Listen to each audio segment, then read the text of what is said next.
My name's Laura Henry Allain, and I'm an international early childhood consultant, trainer and writer, as well as writing educational books. I write children's books.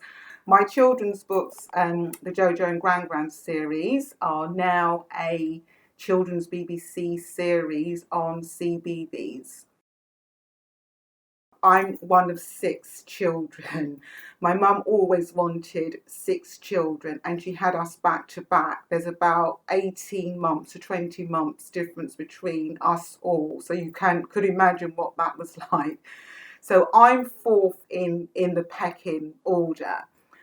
I was super quiet as a child, very, very quiet. I was shy, very reserved. I remember being very close to my mum, not wanting to leave her side, but still obviously playing with my siblings.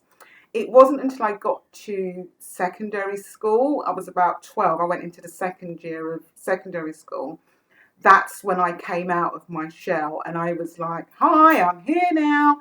Sunday, Monday, happy days. Tuesday, Wednesday, happy days. Thursday, Friday, happy days. The weekend comes, my cycle hums. Oh my goodness me, the one that springs to mind in terms of my favourite TV show was Happy Days. On a Saturday when it used to come on late afternoon, early evening, typical in a Caribbean culture, you had soup going and we had a dining room and kitchen all in one. So my mum would be there in the kitchen getting the soup ready. And as soon as that theme music came on, Sunday, Monday, happy days, would be all there rushing to that TV to watch that particular TV show.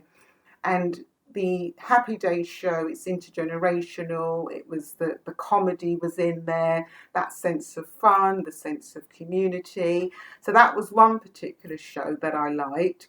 And then equally to many years ago in my adult career, I attended a literacy conference, and during the keynote, lo and behold, was Henry Wiltner. So I was, amazed. I was gobsmacked, thinking somebody I used to watch as a child on TV was doing this keynote. We had a little chat and I said, I'm dyslexic as well. And he held my hand as if to say solidarity with the dyslexics. The other show that I liked was Different Strokes. And Different Strokes came about when I was just entering my teens. I absolutely loved that show. Again, very much family driven, about these 2 little boys being fostered or adopted, and the comedy value in that. So I remember watching that show with my siblings as well. That was one that we used to enjoy as a family. I was brought up in West London. When I was about 3 years old, we moved over to North Kensington, Notting Hill area, a stone's throw away from the Grenfell Tower, where unfortunately they had the awful fire. And I was fortunate to have been born in that area with that particular community because we were quite tight-knit. And I had many friends from different parts of the world. We had families from Nigeria, the Philippines, Ireland, Portugal, Spain. And it was amazing having all of these different friends in my community. So being immersed with different food, music, language. So I was blessed to have been brought up in that community, and equally too, we played outside quite a lot, and locally to me we had an adventure playground, we had a park, and we used to make up different games, and our imagination just ran wild with us. So my childhood was, I would say, spectacular and full of fun with my friends within the community. It was a spring day. The blossom was on the trees. The sun was shining, and Gran, that's me, was collecting her post. Oh, my grandmother was just amazing. She was a beautiful lady, inside and out. She was very spiritual, very warm, very loving. Every year or so, my sons and I used to go back to St. Lucia to visit her.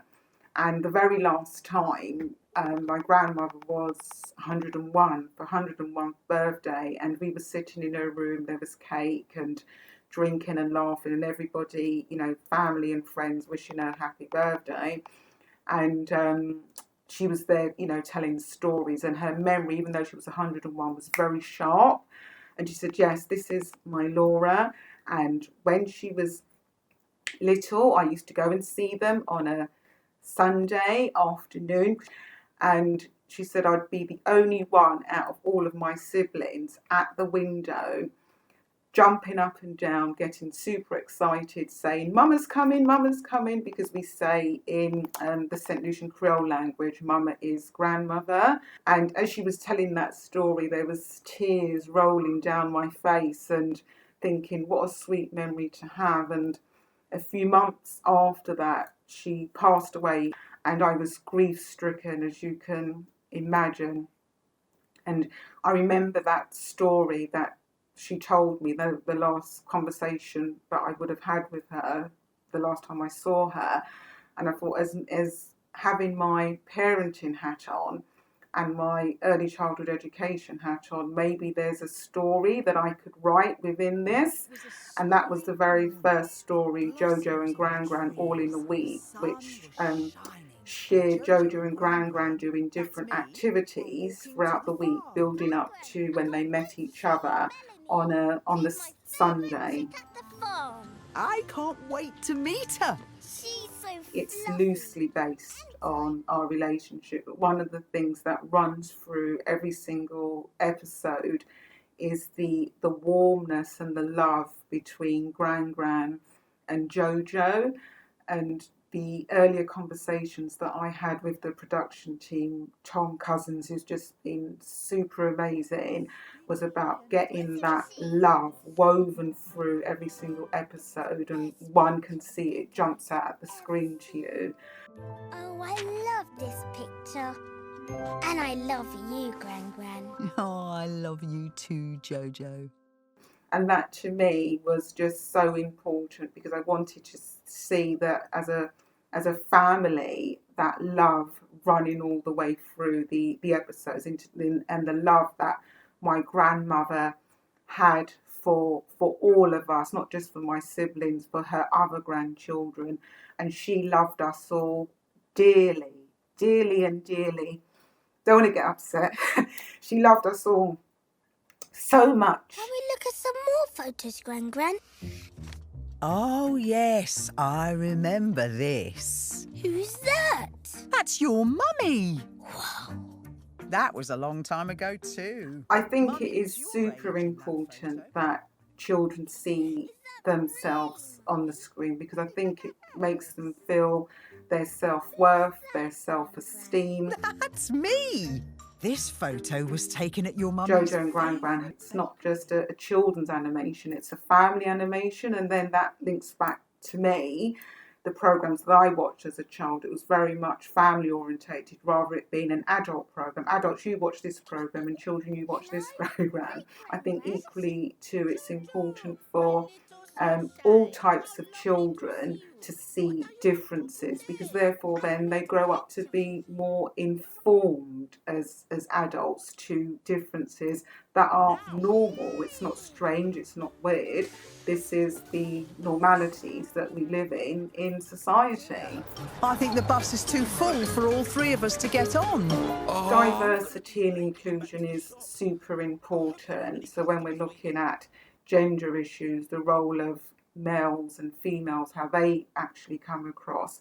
So we have elderly people looking quite positively on screen. I've written 2 other books, and actually when I analyse those books, there are definitely links to family and diversity, disability, and the wider blended family as well. So I think subconsciously, my why, I would say, is to inspire families around the world so that they can develop loving, meaningful and lasting relationships with each other. And that has to be within any project or concept that I work with.